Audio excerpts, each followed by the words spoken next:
उत्तराखंड से मैं आता हूं। उत्तराखंड की स्थिति यह है कि उत्तराखंड का जीवन 5 साल, ये ज्यादा से ज्यादा 10 साल का है, वो कश्मीर बनेगा, इसको कोई रोक नहीं सकता। उसके लिए मैं आपको ये बताता हूं कि बद्रीनाथ में, केदारनाथ में मस्जिद बन गई है, इबादतगाह बन गई है, वहां पे नमाज अदा होनी शुरू हो गई है। जो वोटेज परसेंटेज चेंज हुआ है 2012 से लेकर 2022 तक, ये 43% जो है उधम सिंह नगर में, देहरादून में 41%, नैनीताल में 32%, हरिद्वार में 33%, हरिद्वार पूरा शहर घेर लिया गया है और टोटल परसेंटेज राइज 37% है। और ये 20% से लेके यहां तक इतनी परसेंटेज राइज हो गई है।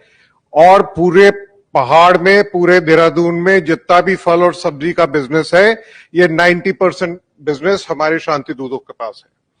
2012 में इसका एक सर्वे कराया गया था। देहरादून सिटी में 7001 ठेले वाले जो फल और सब्जी बेचते हैं, ये सारे शांति दूत थे और उसमें से अधिकांश जो है वो बांग्लादेश से आने वाले थे। उसकी पूरी लिस्ट तैयार करके, मुझको इसको कहने में कोई शर्म नहीं है और कोई हिचक भी नहीं है। जस्टिस शंभुनाथ श्रीवास्तव जी ने यह सर्वे करवाया था और इस सर्वे करा के बीजेपी की गवर्नमेंट को दिया गया था कि मुझको पुलिस मुहैया करा दीजिए और मैं इन सबको डिटेंशन, जो कि स्टेट का सब्जेक्ट है, डिटेन कर दूंगा, डिटेक्शन में डाल दूंगा और इनको डिपोर्टेशन गवर्नमेंट ऑफ इंडिया करेगी। तो उस जुलाई 31 को शंभुनाथ श्रीवास्तव जी का कार्यकाल उत्तराखंड में बीजेपी सरकार ने समाप्त कर दिया। तो ये हमारी स्थिति है। अब इसका समाधान क्या है? इसका समाधान ये है कि हमारा उत्तराखंड का 630 किलोमीटर का बॉर्डर चाइना के साथ लगता है और एक बटालियन जो है वो 40 किलोमीटर के एरिया को पेट्रोल करती है। हमारे यहाँ वहां पे स्काउट्स एंड गाइड्स हैं। उन स्काउट्स एंड गाइड्स को अरुणाचल जो स्काउट्स हैं या जो सिक्किम स्काउट्स हैं, उसके तर्ज के ऊपर पैरामिलिट्री फोर्स की तरह उनको वहां पे लगाया जाए।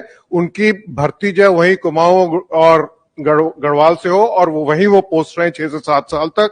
और उनके परिवार को, क्योंकि हमारे यहाँ एक कार्यक्रम चल रहा है जिसमें फिशरीज में और पिगरीज में 80% गवर्नमेंट सब्सिडी देती है, तो अगर हम पिगरीज को वहां पे लगा देंगे तो हमारे शांतिदूत शायद उनको बर्दाश्त नहीं करेंगे, तो वो वहां से निकल जाएंगे और हमारा समाज जो है वो फर्स्ट लाइन ऑफ डिफेंस वहां पे बन जाएगा। ये एक मेरा सुझाव है जो मैं कि धामी साहब को भी दे चुका हूं, सबको दे चुका हूं, और उससे हम उत्तराखंड का जीवन बढ़ा सकते हैं और जो होनी है उसको थोड़े दिन के लिए टाल सकते हैं। हमें टाइम मिल सकता है लड़ने के लिए। तो ये दयनीय स्थिति है पूरे।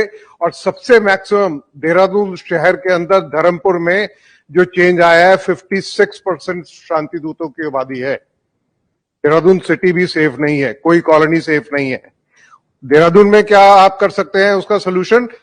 मंदिर को सेंटर बना के मित्र मंडली बनाइए, मंदिर में जाके इकट्ठे होइए, मंदिर में जाके सबके साथ बनिए, मंदिर का भी उत्थान कीजिए और आपसी में भाईचारा बढ़ाइए और एक दूसरे को पहचानिए। वो आपका एक जो मित्र मंडली है, अगर आपके घर में 4 लोग आते हैं तो आपने उस मंडली को बुलाया तो वो आपके साथ खड़े होंगे, अन्यथा आपके पास कोई आदमी नहीं है।